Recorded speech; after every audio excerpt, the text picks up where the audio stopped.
Knowledge story channel میں خوش آمدید۔ حضرت شیخ محمد بن علوی مالکی رحمۃ اللہ تعالیٰ علیہ نقل کرتے ہیں، میرے والد حضرت عباس مالکی رحمۃ اللہ تعالیٰ علیہ نے بتایا، میں بیت المقدس میں 12ویں شریف کی رات محفل میلاد میں شریک تھا۔ میں نے دیکھا کہ ایک بوڑھا شخص آغاز سے لے کر اختتام تک انتہائی ادب و احترام کے ساتھ کھڑا ہو کر محفل میلاد میں شریک تھا۔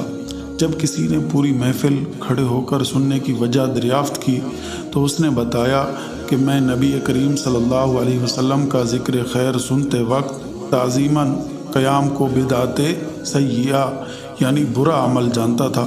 ایک دن اس نے خواب میں دیکھا کہ وہ ایک بہت بڑے اجتماع میں شریک ہے اور لوگ نبی کریم رؤوف الرحیم صلی اللہ علیہ وسلم کا استقبال کرنے کے لیے کھڑے ہیں۔ جب نبی کریم صلی اللہ علیہ وسلم کی آمد ہوئی تو تمام لوگوں نے انتہائی ادب و احترام کے ساتھ حضور نبی کریم رؤوف الرحیم صلی اللہ علیہ وسلم کا استقبال کیا، مگر وہ آپ کی تعظیم میں کھڑا نہیں ہوا۔ نبی کریم صلی اللہ علیہ وسلم نے اس سے فرمایا، تو اب کھڑا نہیں ہو سکے گا۔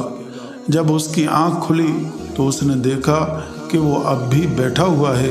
اسی پریشانی میں 1 سال گزر گیا مگر وہ کھڑا نہ ہو سکا۔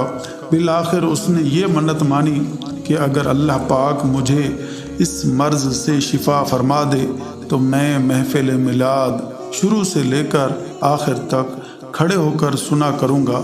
اس منت کی برکت سے اللہ پاک نے اسے صحت عطا فرمائی تو اب اس کا یہ معمول بن گیا کہ وہ اپنی منت کو پورا کرتے ہوئے سرکار صلی اللہ علیہ وسلم کی تعظیم میں پوری محفل کھڑے ہو کر سنتا ہے۔